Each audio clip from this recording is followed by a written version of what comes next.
The thesis helps to shed light on normativities about what it means to be an appropriate family. My thesis is about this thing that's called sperm donor matching, which in short is the process of choosing a sperm donor for or by intended parents. And this is often done based on physical resemblance.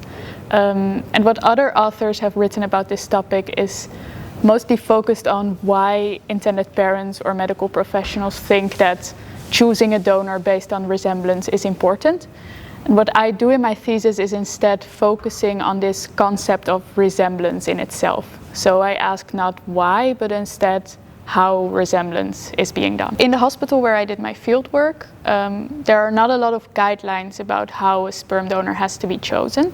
But one of the things that is in the guidelines is that a donor has to resemble the intended parent.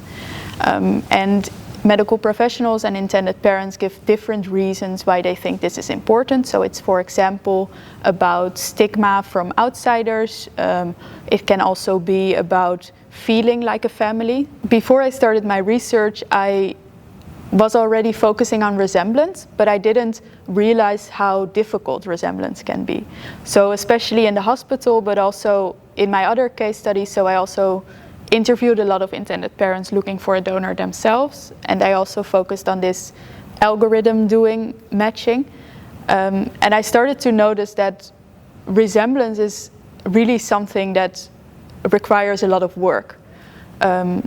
So instead of thinking of resemblance as something that's easily recognized, resemblance can better be seen as the result of all these practices.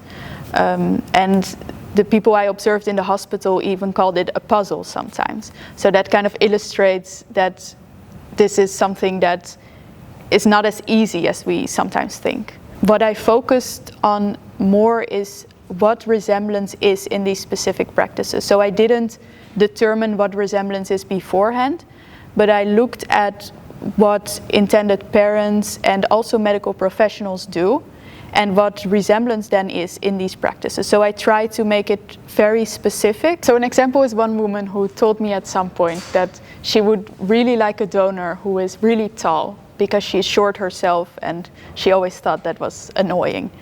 And that made me realize that resemblance is not necessarily about sameness. People also know that choosing a donor who looks exactly the same as you is probably impossible. But it's more about finding a donor who is not too different. And race sometimes comes up as something that makes a donor too different. So for instance, having a different hair texture or skin color comes up as something that makes a donor too different to resemble the intended parent. So some differences are acceptable and sometimes even desirable, while other differences are impossible to be overlooked and make a donor too different. And what the thesis illustrates is that in these kind of entangled practices of kinship, resemblance, sometimes racial boundaries between people come into being. So I argue that resemblance is a boundary-making practice. And I think what's important to mention is that in the end, my thesis is not necessarily about these emotional stories, but I try to include them because I think it's also important to recognize that all the choices these intended parents make are out of this wish to create a family and take care of a child that's not even born yet.